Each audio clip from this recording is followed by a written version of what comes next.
શ્રી રામ. આજના નવા વર્ષના શુભ પ્રસંગે બધા ભેગા થયા. આપણા ઉર્જાવાન યુવા અને નીડર સંસદ સભ્ય શ્રી વિનોદભાઈ ચાવડા સાહેબ, સરળ વ્યક્તિત્વ જેમનું છે એવા આપણા સાંસદ સભ્ય શ્રી ચંદુભાઈ સિહોરા સાહેબ, અને એક હુંકાર અને એક ગર્જના અને આપણા સૌના હૃદય સમ્રાટ મોરબી માળિયા 65 વિધાનસભાના ધારાસભ્ય શ્રી કાંતિભાઈ અમૃતિયા સાહેબ,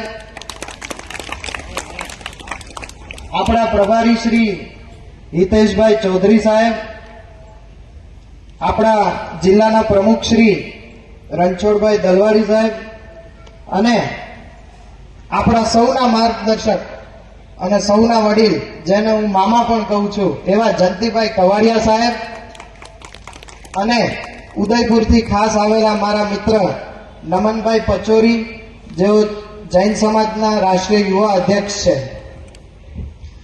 સૌનું અને આવડી બહોળી સંખ્યામાં ઉપસ્થિત માતાઓ, બહેનો, વડીલો અને મારા ભાઈઓ, આપ સૌને નવા વર્ષના રામ રામ. અને વધુ સમય નહીં લેતા આપણે આગળ બીજા વક્તાઓને પણ સાંભળવાના છે, પરંતુ નવા વર્ષમાં હું આપને ફક્ત એટલું કહેવા માંગુ છું કે આપણે ભારતીય જનતા પાર્ટી એક પારિવારિક તાકાત છે. બરાબર ને મિત્રો?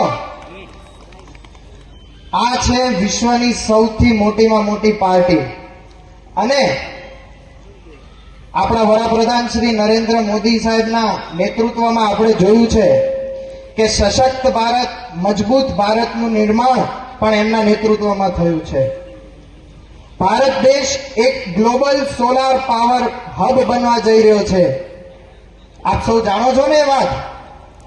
તો એ પણ કાર્ય આપણા મોદી સાહેબના નેતૃત્વમાં થયું છે.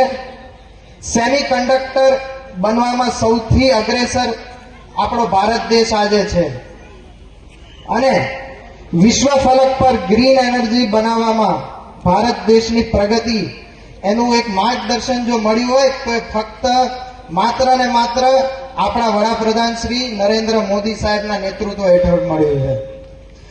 અન્ય ઘણી બધી એવી યોજનાઓ, એવા વિકાસ કાર્યો, 370ની કલમ હોય કે પછી ભવ્ય રામ મંદિરનું નિર્માણ હોય, ગણાવા બેસીએ તો આપણા પાસે કદાચ આખી રાત પણ ઓછી પડે. હવે હું મારી વાણીને વિરામ આપીશ. જય હિન્દ, જય ગુજરાત.